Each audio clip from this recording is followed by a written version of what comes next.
ইলাল মসজিদিল আকসা, মসজিদে আকসা পর্যন্ত, আল্লাযী বারাকনা হাওলাহু লিনুরিয়াহু মিন আয়াতিনা, যার চতুর্পাশে আমি বরকত বিস্তৃত করেছি, লিনুরিয়াহু মিন আয়াতিনা, যাতে করে আমার নিদর্শনাবলী দেখিয়ে দিই। ইন্নাহু হুয়াস সামিউল বাসীর, নিশ্চয়ই আল্লাহ রাব্বুল আলামিন সর্বশ্রোতা এবং সর্বদ্রষ্টা, সমস্ত কিছু শুনেন এবং দেখেন। আল্লাহ এই আয়াতে পাকের মধ্যে আল্লাহ রাব্বুল আলামিন ইরশাদ করেন যে তার বান্দাকে এক রাতে মসজিদে হারাম অর্থাৎ মক্কা শরীফ থেকে বাইতুল আকসা, যেটা সিরিয়া বর্তমানে ফিলিস্তিনে অবস্থিত, মসজিদে আকসা পর্যন্ত এক রাতে ভ্রমণ করিয়েছে। আগে কোনো উড়োজাহাজের ব্যবস্থা ছিল না, ভালো কোনো যানবাহনের ব্যবস্থা ছিল না। আগে মানুষ সফর করত পায়ে হেঁটে, ঘোড়ায় চড়ে, ওটের উপর চড়ে। তো এটা কয়েক সপ্তাহ লেগে যেত, মাসও লেগে যেত মক্কা থেকে সিরিয়া যাওয়া। এক রাতে আল্লাহ রাসূল সাল্লাল্লাহু আলাইহি সাল্লাম ভ্রমণ করেছেন, এটা কোরআনে উল্লেখ আছে। অতএব এতটুকু বিশ্বাস করা তো প্রত্যেকটা মুমিনের ঈমানের অপরিহার্য অংশ। মুহতারাম হাজিরিন, এখন বিভিন্ন ওয়াজ টেলিভিশনে দেখা যায় এগুলা বিভ্রান্তিকর প্রচারণা চলা, যে মেরাজ নাই, শবে বরাত নাই, শবে কদর নাই। এই জন্য এগুলোর আলোচনা একটু এখন বিশ্লেষণ করা খুবই জরুরি। তো যাই হোক, মসজিদে হারাম থেকে এই আয়াতে উল্লেখ আছে মসজিদ আকসা পর্যন্ত আল্লাহ রাব্বুল আলামিন আল্লাহ রাসূলকে ভ্রমণ করিয়েছেন। আর এই ভ্রমণের মধ্যে আল্লাহ পাক তার রাসূলকে জাহান্নাম এবং বারজাখ, বিভিন্ন আল্লাহ রাব্বুল আলামিনের সৃষ্টি সম্পর্কে অবলোকন করিয়েছেন, দেখিয়েছেন। বারজাখের মধ্যে কিরূপ আযাব হচ্ছে, জাহান্নামের মধ্যে কি রকম শাস্তি হচ্ছে, পৃথিবীর বিভিন্ন সৃষ্টি সম্পর্কে এই সফরের মধ্যে দেখিয়েছেন। রাসূল করিম সাল্লাল্লাহু আলাইহি ওয়াসাল্লামের এই প্রথম ভ্রমণ ছিল মসজিদ হারাম থেকে মসজিদ আকসা পর্যন্ত, এটাকে বলে ইসরা। দ্বিতীয় ভ্রমণ হলো মসজিদ আকসা থেকে আরশে আজিমে আল্লাহ রাব্বুল আলামিনের সান্নিধ্যে, সেখানে সাক্ষাৎ করা, উর্দু ভ্রমণ, সেটাকে বলা হয় মেরাজ। আবার দুটোটাকেই মেরাজ বলা হয়। তাহলে মেরাজের দুইটা অংশ, একটা হলো মসজিদে হারাম থেকে মসজিদ আকসা পর্যন্ত, আর একটা হলো মসজিদ আকসা থেকে আল্লাহ রাব্বুল আলামিন পর্যন্ত, আরশে আজিম পর্যন্ত। তো দুনিয়াতে যে ভ্রমণ ছিল মসজিদে হারাম থেকে, এর মধ্যে আল্লাহ রাব্বুল আলামিন যে সকল বিষয় দেখিয়েছেন, রাসূল করিম সাল্লাল্লাহু আলাইহি ওয়াসাল্লামকে জাহান্নামের শাস্তি সম্পর্কে এর আলোচনা হবে সামনে। তো এই মেরাজের সূচনা কিভাবে হয়েছিল? রাসূল করিম সাল্লাল্লাহু আলাইহি ওয়াসাল্লাম একদিন তার চাচাতো বোন উম্মে হানির ঘরে শায়িত অবস্থায় নিজ কক্ষে নিজ রুমে শুয়েছিলেন। এমন সময় দুইজন ফেরেশতা এসে হযরতে জিবরাইল মিকাইল আলাইহিস সালাম আল্লাহ রাসূলকে জাগালেন। তারপরে আল্লাহ রাসূলকে নিয়ে গেলেন হাতিমে কাবা, কাবা শরীফের সামনে একটা অংশ আছে হাতিমে কাবা, সেখানে নিয়ে গেলেন। সেখানে নিয়ে যাওয়ার পর রাসূল করিম সাল্লাল্লাহু আলাইহি ওয়াসাল্লামের বক্ষ বিদারণ করলেন, অস্ত্রোপচার করে কলবে আথার হৃৎপিণ্ড বের করলেন। সেই হৃৎপিণ্ড বের করে জমজমের পানি দ্বারা ধৌত করে আবার স্বস্থানে লাগিয়ে দিলেন, হিকমত এবং ঈমানে ভরপুর করে। একটা স্বর্ণের বাটি আনা হলো, সেখানে হিকমত আর ঈমান ভরপুর ছিল।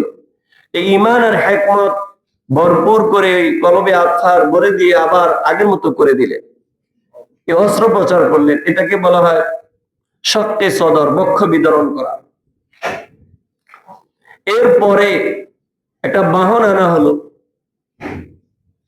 সেই বাহনে করে চড়ে আল্লাহ রাসূল সফর করলেন। বুরাক বলা হয়, এটা এমন বাহন, জান্নাতি বাহন, দুনিয়াবি কোনো বাহন নয়। বলা যে এত দ্রুত গতির যে যেখানে তার দৃষ্টি পড়ে সেখানে তার পা পড়ে, চোখের পলকে সেটা চলে। রকেটের চেয়েও বহু হাজার গুণ দ্রুত গতি। এই বোরাকে চলে আল্লাহ রাসূল সাল্লাল্লাহু আলাইহি সাল্লাম ভ্রমণের সূচনা করেন। সাথে হযরত জিবরাইল এবং মিকাইল আলাইহিস সালাম সহ ছিলেন। মুহতারাম হাজিরিন, তো রাসূল করিম সাল্লাল্লাহু আলাইহি ওয়াসাল্লামের এই মেরাজ কত হিজরিতে হয়েছে? বলা হয় যে ইসলামের ইতিহাসে যতটুকু লেখা আছে, নবুয়তের 11 বছরে আল্লাহ রাসূল সাল্লাল্লাহু আলাইহি সাল্লাম নবুয়ত পেয়েছেন 40 বছর বয়সে। তো নবুয়তের 11তম বছরে হলে 51 বছর বয়সে আল্লাহ রাসূলের 51তম বছর বয়সে মেরাজ হয়েছিল। রজব মাসের 26তম তারিখ দিবাগত রাত। রাসূল করিম সাল্লাল্লাহু আলাইহি ওয়াসাল্লাম যখন এই ধরায় আল্লাহ রাব্বুল আলামিন তাকে প্রেরণ করলেন, তখন এই পৃথিবী ছিল জাহিলিয়াতের যুগ, অজ্ঞতার যুগ, মূর্খতার যুগ, পাপাচারের যুগ। পুরা পৃথিবী পাপাচারে, পাপিষ্ঠতায়, তিমির আধারে আচ্ছাদিত ছিল। এমন কোন জায়গায়, এমন কোন অঞ্চল, এমন কোন গ্রাম, এমন কোন অঞ্চল বাকি ছিল না, এমন কোন অপরাধ বাকি ছিল না যেটা হয় নাই। নিজের জীবিত কন্যা সন্তানকে পর্যন্ত মানুষ নির্বুদ্ধিতার কারণে, মূর্খতার কারণে জীবন্ত পুঁতে ফেলত। ছোট ছোট বিষয়ে তুমুল যুদ্ধে লিপ্ত হতো, যেটা বর্তমানে দেখা যায়। সাধারণ মুরগি নিয়ে, টেডা নিয়ে যুদ্ধ লাগে, বাংলাদেশীয়। একটু জমি জমা নিয়ে, জমি জমা তো বড় বিষয়, খেলাধুলা নিয়ে বিশাল যুদ্ধ লেগে যায়, যে আমাদের ব্রাহ্মণবাড়িয়া বিভিন্ন অঞ্চলে হইতে পারে। এটা হলো জাহিলিয়াতের সময় ছিল। ছোটখাটো বিষয়, একটু কথায় বিতর্ক লাগছে তো খুনাখুনি পর্যন্ত হয়ে যেত। জাহিলিয়াতের যুগ যাকে বলা হয়। রাসূল করিম সাল্লাল্লাহু আলাইহি ওয়াসাল্লামকে আল্লাহ রাব্বুল আলামিন ওই কঠিন সময় দুনিয়াতে প্রেরণ করেন। নবুয়ত দেওয়ার পর, নবুয়ত প্রাপ্তির পর রাসূল করিম সাল্লাল্লাহু আলাইহি ওয়াসাল্লাম যখন নবুয়তের পয়গাম নিয়ে দাঁড়ে দাঁড়ে বিভিন্ন বারে বারে ঘুরতেছিলেন, মানুষকে দিনে দাওয়াত দিচ্ছিলেন, তখন তার প্রিয়জন, আপনজন পর্যন্ত আল্লাহ রাসূলের বিরোধিতায় লিপ্ত হয়ে যায়। আর দূরে যারা আছে তারা তো বলা বাহুল্য। রাসূল করিম সাল্লাল্লাহু আলাইহি ওয়াসাল্লামকে মানসিকভাবে, শারীরিকভাবে কাফের মুশরিকরা নির্যাতন শুরু করে দিল। নির্যাতনের কোনো সীমা বাকি রাখলো না। বেত্রাঘাত থেকে নিয়ে, পাথর নিক্ষেপ থেকে নিয়ে সমস্ত ধরনের নির্যাতন করা হলো। সাহাবায়ে কেরামদের এভাবে নির্যাতন করা হতো, সাহাবায়ে কেরাম রাত্রে নিশ্চিন্তে ঘুমাতে পারতেন না, কখন জানি কোনো হামলা হয়ে বসে। তো এরকম নির্যাতনের পরেও আল্লাহ রাসূল সাল্লাল্লাহু আলাইহি ওয়াসাল্লামের দিনে দাওয়াত বন্ধ রাখেন নাই, দিনে দাওয়াত দিতেছিলেন। এই দুঃসময়ে রাসূল করিম সাল্লাল্লাহু আলাইহি ওয়াসাল্লামকে ধর্মীয় লাইনে সহযোগিতা করেছেন ঘরের বাইরে চাচা আবু তালেব, আর ঘরের ভিতরে সাহায্য করেছেন প্রিয়তমা সহধর্মিনী হযরতে খাদিজাতুল কুবরা রাদিয়াল্লাহু আনহা। তো নবুয়তের 11 বছরে একই অল্প কিছুদিনের ব্যবধানে এই দুজন দুনিয়া থেকে বিদায় নেয়, দুজনের ইন্তেকাল হয়ে যায়, যারা আল্লাহ রাসূল সাল্লাল্লাহু আলাইহি ওয়াসাল্লামকে সর্বদিক থেকে সাপোর্ট করতেন। একজনের দুঃখ বলতে না বলতে আরেকজনের ইন্তেকাল।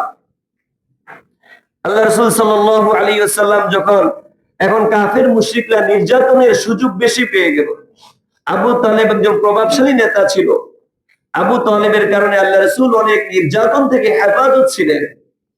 যখন আবু তালেবের ইন্তেকাল হয়ে গেল, কাফের মুশরিকরা এবার আল্লাহ রাসূলকে দুনিয়া থেকে উড়িয়ে দেওয়ার জন্য, তাকে হত্যা করার মিশনে নেমে পড়লো। কিভাবে হত্যা করা যায়, নির্যাতন নয়, শুধু অত্যাচার নয়, হত্যা করার জন্য নেমে পড়লো। রাসূল করিম সাল্লাল্লাহু আলাইহি সাল্লাম নৈরাশ হয়ে মামার বাড়ি তায়েফে গেলেন। তায়েফবাসীর কাছে গেলেন দিনের দাওয়াত নিয়ে, আশ্রয়ের জন্য গেলেন, দাওয়াত নিয়ে গেলেন। যখন দিনের দাওয়াত দিলেন, তায়েফবাসী দাওয়াত তো কবুলই করলো না, তায়েফ থেকে, শহর থেকে বিতাড়িত করলেন।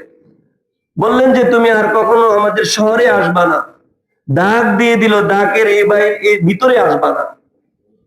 রাসূল করিম সাল্লাল্লাহু আলাইহি ওয়াসাল্লাম তখন ওই শহরের বাইরে, দাগের বাইরে থেকে দাওয়াত দিচ্ছেন।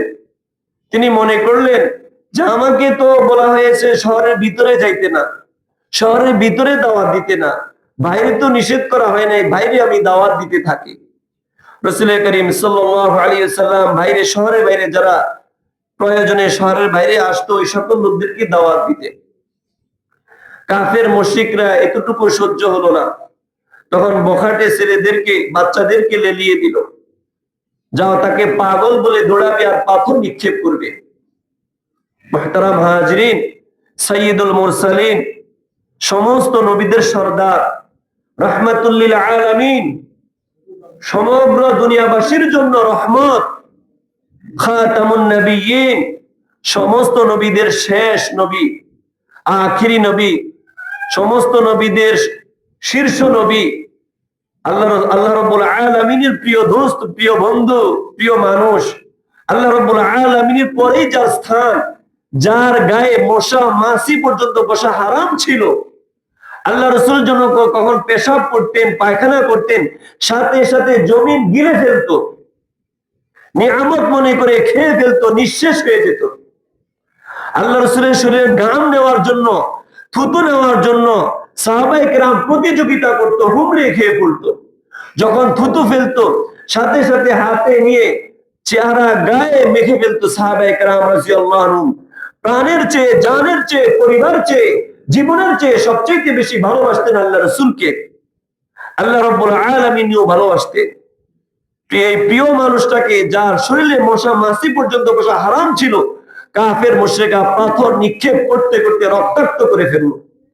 আল্লাহ রাসূলের দেহ মোবারক থেকে রক্ত পড়তে পড়তে পুরো শরীর রক্তে রঞ্জিত হয়ে গেল।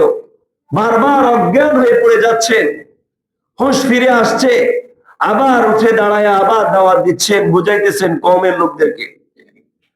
রক্তক্ষরণে বেহুশ হয়ে পড়ে যাচ্ছেন, তো আবার উঠে দাঁড়াচ্ছেন। মুহতারাম হাজিরিন, ফেরেশতা এসে বলল, হে আল্লাহর রাসূল, আপনি শুধু বলেন, আল্লাহর হুকুমে এই তায়েফবাসীকে দুই পাহাড়ের মাঝে চাপা দিয়ে নিঃশেষ করে ফেলবো। আল্লাহ রাসূল সাল্লাল্লাহু আলাইহি ওয়াসাল্লাম বললেন, আমি দুনিয়াতে রহমত স্বরূপ প্রেরিত হয়েছি, আযাব স্বরূপ নয়, আযাবের জন্য নয়, কারোর জন্য অভিশাপের জন্য নয়, রহমত হিসেবে প্রেরিত হয়েছি। তারা দিন কবুল করে নাই, তাতে কি হয়েছে?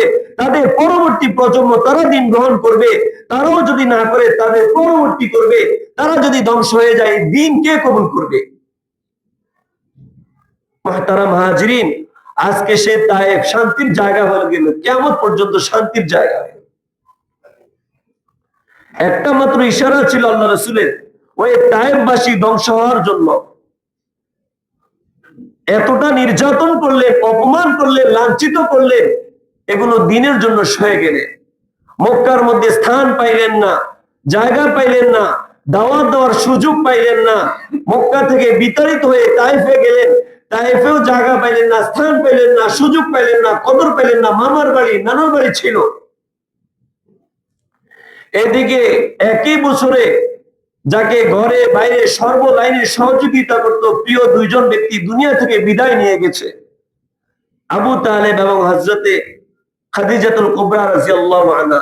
ব্যথিত হৃদয় আল্লাহ রাসূল সাল্লাল্লাহু আলাইহি ওয়াসাল্লাম, আল্লাহ রাব্বুল আলামিন ওই ব্যথিত হৃদয়ে সান্ত্বনা দেওয়ার জন্য জনাবে মুহাম্মদ রাসূলুল্লাহ সাল্লাল্লাহু আলাইহি ওয়াসাল্লামকে আরশে আজিমে আল্লাহ রাব্বুল আলামিন তার সান্নিধ্যে ডেকে নিয়ে উপহার হিসাবে মেরাজ দান করলেন। সুবহানাল্লাহ। ব্যথিত হৃদয়ে সান্ত্বনা দেওয়ার জন্য আল্লাহ রাব্বুল আলামিন বললেন, ডাক দিবেন, হাবিব আসো, আমার দেখো, আমার সুবিশাল সাম্রাজ্য, আমার রাজত্ব দেখো, আমার কর্তৃত্ব দেখো, আমার সৃষ্টি অবলোকন করো।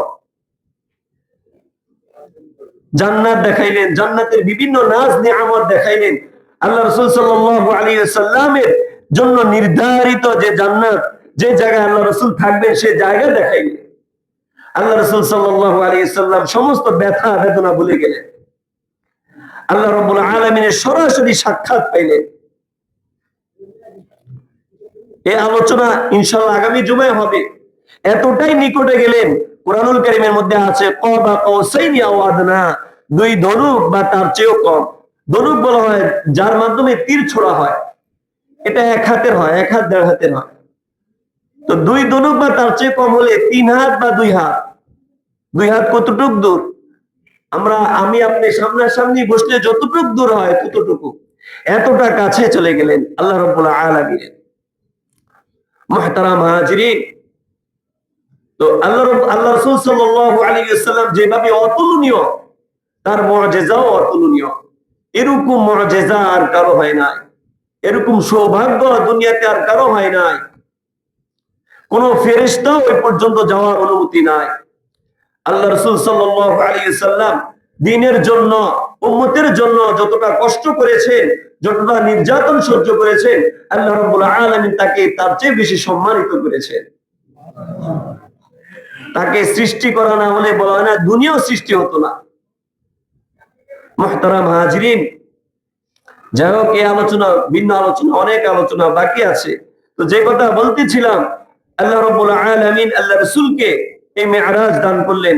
তো মেরাজের দুইটা অংশ, একটা হলো জমিনে ভ্রমণ, পৃথিবী ভ্রমণ, মসজিদে হারাম থেকে মসজিদে আকসা পর্যন্ত।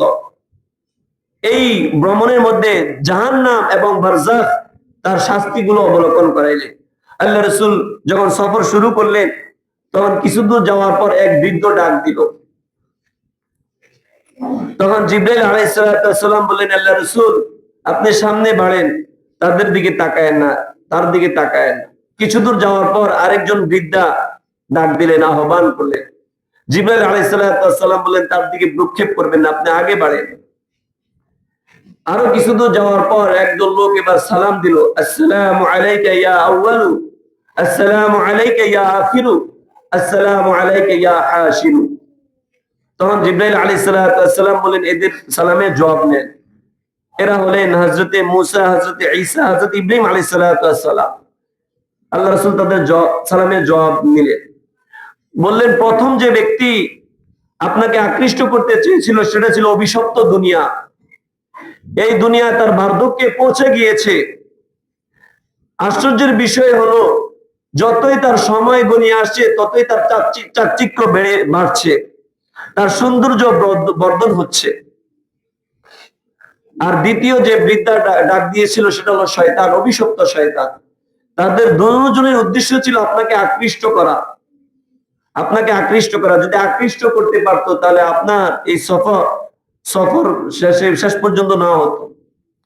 আল্লাহ রাব্বুল আলামিনের ইচ্ছা। যাই হোক, তার পরবর্তীতে কিছু দূর অগ্রসর হওয়ার পর রাসূল করিম সাল্লাল্লাহু আলাইহি ওয়াসাল্লাম দেখলেন একদল লোক, তাদের নখ খুব লম্বা লম্বা, বড় বড় নখ, তামার মতো নখ। এই নখ দিয়ে নিজের চেহারা, শরীর ক্ষত বিক্ষত করতেছে, আশ্রয়তেছে। রাসূল করিম সাল্লাল্লাহু আলাইহি ওয়াসাল্লাম জিজ্ঞেস করলেন, এরা কারা, তাদের এই অবস্থা কেন? হযরতে জিবরাইল আলাইহিস সালাম বলেন, এরা আপনার উম্মতের ওই সমস্ত লোক যারা মানুষের পিছনে দুশ্চর্চা করে, গীবত করে। এই জন্য তাদের এই শাস্তি, গীবতকারী, পরনিন্দাকারীদের এই শাস্তি। আল্লাহ রাব্বুল আলামিন কুরআনুল কারীমে গীবতকারীদের শাস্তি সম্পর্কে বলেন, ওয়ালা তাজাসসু, তোমরা তাজুসি, সিআইডি করো না, মানুষের দোষ অন্বেষণের জন্য বেরিয়ে পড়ো না। ওয়ালা ইয়াগতাব বা'দুকুম বা'দা, তোমাদের কেউ যেন কারো দোষ চর্চা না করে, গীবত না করে। আইয়ুহিব্বু আহাদুকুম আইয়াকুলা লাহমা আখি, তোমাদের কেউ কি এটা পছন্দ করে তার মৃত গায়ের গোশত ভক্ষণ করতে? ফাকারিহতুমুনা, বস্তুত তোমরা এটাকে ঘৃণাই করো। এটা কেউ পছন্দ করবে না, মৃত মানুষের গোশত খাইতে, তাও আবার আপন ভাইয়ের। অর্থাৎ মানুষের শরীর থেকে গোশত ছিঁড়লে যেভাবে কষ্ট হয়, একজন মানুষের অনুপস্থিতিতে গীবত করলে তারও অনুরূপ কষ্ট হয়। যখন সে জানতে পারে, শুনতে পারে, তারও কষ্ট লাগে। আর মৃত কেন বলা হয়েছে? কারণ সে তো অনুপস্থিত, কিছু করতে পারে না। মৃত ব্যক্তি যেমন কিছু করতে পারে না, প্রতিহত করতে পারে না, জবাব দিতে পারে না, অনুপস্থিত ব্যক্তি তো কিছু করার ক্ষমতা রাখে না। এজন্য মৃত ব্যক্তির সাথে তুলনা করা হয়েছে। মুহতারাম হাজিরিন, তো এই ছিল প্রথম শাস্তি দেখলেন। দ্বিতীয়, কিছু দূর অগ্রসর হওয়ার পর দেখলেন একদল লোক রক্তের দরিয়ায় হাবুডুবু খাচ্ছে আর পাথর উঠায়া লোকমা বানাইয়া খাইতেছে। রাসূল করিম সাল্লাল্লাহু আলাইহি সাল্লাম জিজ্ঞেস করার পর জিবরাইল আলাইহিস সালাম বললেন, এরা আপনার উম্মতের ওই সমস্ত লোক, সুদখোর, যারা সুদ খাইতো। মানুষ পরিশ্রম করে টাকা উপার্জন করতো, আর তারা বিনা পারিশ্রমিকে, বিনা শ্রমে তারা এগুলো ভোগ করত, এই সুদ খাওয়ার ফসল। আর কিছু লোককে দেখলেন বড় বড় পাথর নিয়ে নিজের মাথায় মারতেছে, চূর্ণ বিচূর্ণ করতেছে। আমি হাদিস পাঠ করে শুনেছি আপনাদেরকে। তো মাথা চূর্ণ বিচূর্ণ করতেছে, আবার আগের মতো হয়ে যাচ্ছে। জনাবে মুহাম্মদ রাসূলুল্লাহ জিজ্ঞেস করার পর জিবরাইল আলাইহিস সালাম বললেন, এরা আপনার উম্মতের ওই সমস্ত লোক যারা ফরজ নামাজে অলসতা করত, নামাজে অলসতা করত। কিছু দূর যাওয়ার পর দেখলেন কিছু লোক তাদের সামনে ভালো মাংস, বোনা মাংস, পাকানো মাংস রাখা আছে, আর পচা দুর্গন্ধ বিশ্রী মাংস রাখা আছে। ওই ভালো মাংস রেখে তারা বিশ্রী দুর্গন্ধযুক্ত মাংস খাইতেছে, খুবই বিশ্রী। মাংস পচলে খাওয়া যায়? আরে পাশে থাকা যায়নি, খাওয়া তো দূরের কথা। তো জিবরাইল আলাইহিস সালাম বললেন, এরা হলো আপনার উম্মতের ওই সমস্ত লোক যারা তাদের ঘরে হালাল বৈধ স্বামী স্ত্রী থাকা সত্ত্বেও অন্যত্র অন্য নারী পুরুষের সাথে রাত কাটাতো, তাদের এই অবস্থা। আরো কিছু দূর যাওয়ার পর দেখলেন তন্দুর রুটি পাকানো চুলা আছে, বিশাল চুলা, ভিতরে ধাও ধাও করে আগুন জ্বলতেছে। ওই আগুনের কুণ্ডলীর মধ্যে কিছু নারী পুরুষ ঘুরপাক খাইতেছে, আর ভিতর থেকে বিশ্রী দুর্গন্ধ আসতেছে, আর তাদের লজ্জাস্থানে বিষাক্ত সাপ বিচ্ছু কামড়াইতেছে। আল্লাহ রাসূল জিজ্ঞেস করার পর হযরত জিবরাইল আলাইহিস সালাম বললেন, এরা আপনার উম্মতের মধ্যে সমস্ত লোক যারা জিনা ব্যভিচারে লিপ্ত হইতো, তাদের এই শাস্তি। মুহতারাম হাজিরিন, এরপরে দেখলেন যে কিছু লোক আর কি মাথায় বিশাল লাকড়ির বোঝা, তো এতটা ভারী বোঝা বহন করতে সক্ষম নয়, তো বোঝাটা মাটির মধ্যে রেখে আরো কিছু লাকড়ি সংগ্রহ করে বোঝা ভারী করতেছে। তো আবার যখন উঠাইতে অক্ষম হইতেছে, তো আবার আরো কিছু লাকড়ি এনে বোঝাকে আরো বড় করতেছে। তার উচিত ছিল যখন বোঝা উঠাইতে পারে না হালকা করা, সে আরো বড় করতেছে। আল্লাহ রাসূল জিজ্ঞেস করার পর জিবরাইল আলাইহিস সালাম বলেন, এরা হলো আপনার উম্মতের ওই সমস্ত ঋণগ্রস্ত লোক, তারা ঋণের বোঝা কাল বাড়াইতেছে, তার কমানোর কথা ছিল সে কিন্তু বাড়াইতেছে। তারপর কিছু লোককে দেখলেন কেচি দ্বারা নিজের জিহ্বাকে ছিঁড়তেছে, খণ্ড বিখণ্ড করতেছে। এরা হলো ওই সমস্ত লোক যারা আপনার উম্মতের মধ্যে উপদেশ দিত কিন্তু নিজে আমল করতো না, এই জন্য আজকে তাদের এই পরিণতি। মুহতারাম হাজিরিন, তো বিভিন্ন আযাব সম্পর্কে আল্লাহ রাসূল আরো অনেক আযাব দেখলেন, জাহান্নামের আযাব। জাহান্নামের আযাব কেন এই সফরে দেখলেন? কারণ জাহান্নাম জমিনে, বরজাখ কবর তো জমিনে, জাহান্নামও জমিনের নিচে আছে।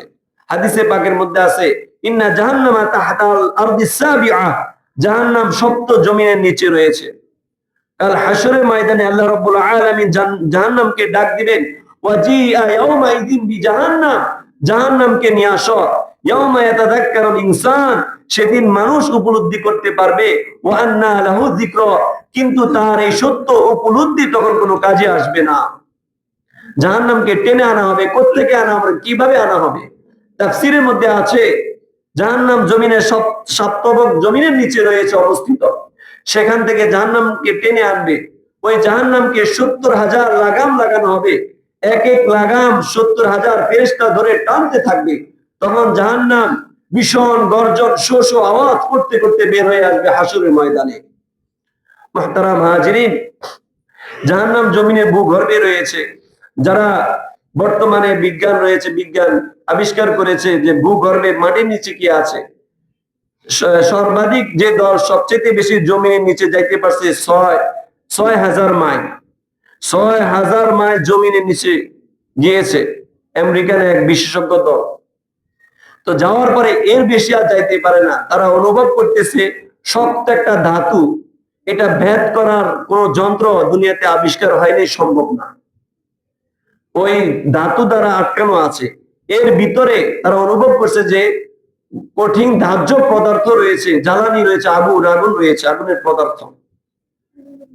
আর এই কারণে তারা বলেন যে বিভিন্ন সময় যে আগ্নেয়গিরি দেখা যায়, এই আগ্নেয়গিরির উৎপাত এর থেকে বিভিন্ন সময় কোনো ফাঁক ফুকুর দিয়ে সামান্য কিছু তাপমাত্রা বের হয়ে আসে, ওই তাপমাত্রার কারণে আগ্নেয়গিরি হয়। আরো যারা অগ্নি লালা দেখেছেন, আগুনের লালা দেখেছেন ইউটিউবে বিভিন্ন দেশে, এগুলো জাহান্নামের কিছু অংশ। মুহতারাম হাজিরিন, তো যাই হোক, তারা অন্তত এতটুকু জাহান্নামকে অস্বীকার করলেও এতটুকু স্বীকার করেছেন, তাদের আবিষ্কারে এসেছে যে জমিনের নিচে আগুনের কিছু আছে, ভয়ঙ্কর কিছু আছে। মুহতারাম হাজিরিন, তো এর থেকে যদি ফাঁক ফুকুর দিয়ে অগ্নিগিরি হইতে পারে, তা আমরা বলতে পারি যে কাফের মুশরিকদের কবরের মধ্যেও জাহান্নামের শাস্তি হইতেছে, জাহান্নামের শাস্তি হচ্ছে। এটা একদিন তাদের স্বীকার করতে হবে। মুহতারাম হাজিরিন, যাই হোক, তাহলে জাহান্নাম জমিনের নিচে রয়েছে। মুহতারাম হাজিরিন, কিয়ামতের ময়দানে সেটাকে উপস্থিত করা হবে আমার আপনার সম্মুখে। আল্লাহ রাব্বুল আলামিন আমাদেরকে যে আযাব সম্পর্কে আলোচনা করা হয়েছে, এরকম আযাব থেকে আমাদের সকলকে হেফাজত করুক। সকল বলে আমিন। কবরের আযাব থেকে, জাহান্নামের আযাব থেকে আমাকে আপনাকে হেফাজত করুক। সকল বলে আমিন। ওয়া আখিরি দাওয়ানা আলহামদুলিল্লাহি রাব্বিল আলামিন। যারা সুন্নাত পড়েন সুন্নাত পড়েন।